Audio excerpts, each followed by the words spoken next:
Listen, I want to say a couple things. I want to say that I have 2 degrees in anthropology, which doesn't make me a grand expert on anything, but I'm not entirely stupid about social movements and social groups. I studied the living, My grandfather studied the dead, and I studied the living. And I don't work in my field. I take care of other people's pets. But anyway, I don't think that invalidates my life experience and knowledge. Okay, you tend to get a normal distribution or bell curve on traits or features, statistics.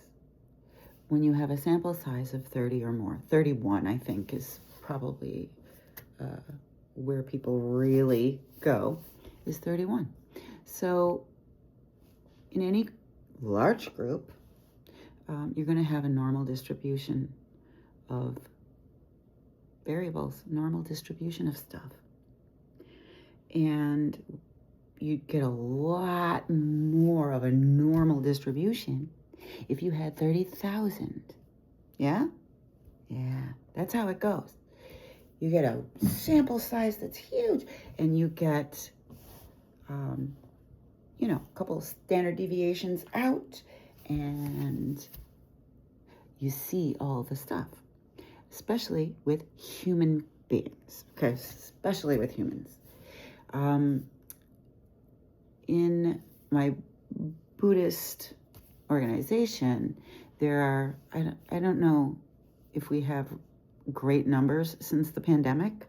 In other words, perfect statistics since then, but we have either 11 or 12 million Buddhists that practice in this world, which is no small sample size, right? Not a small group.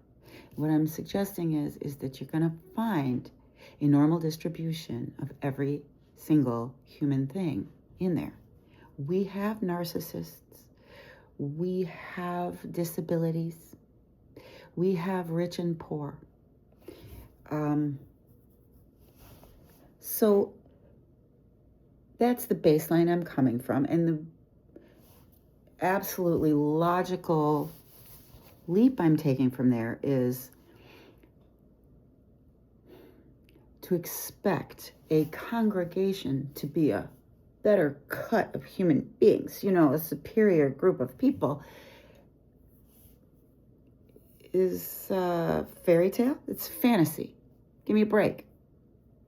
That's not the point of being Buddhist at all.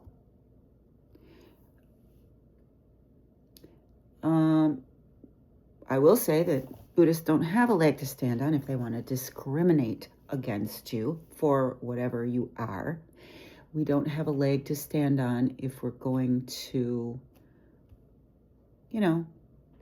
say that you don't have a right to breathe the air or have food or shelter or whatever it is. So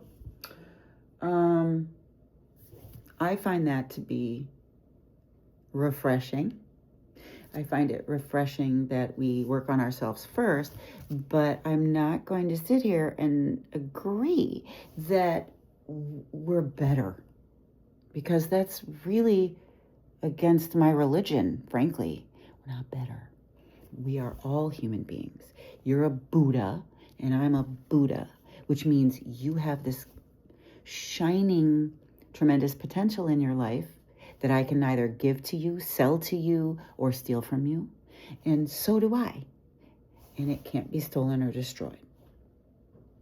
I could do a bunch of drugs and, fry a lot of brain synapses, but that doesn't change my potential. I could still stand for something and do something positive for others and for myself. And so can you, no matter what it is. I could hurt people, and I could still use what happened to help other people. Needless to say, I'd rather not do those things, hurt myself or hurt other people, first. I'm trying very hard not to do that. I hope that you try very hard not to do that too. But I just wanted to get past this idea that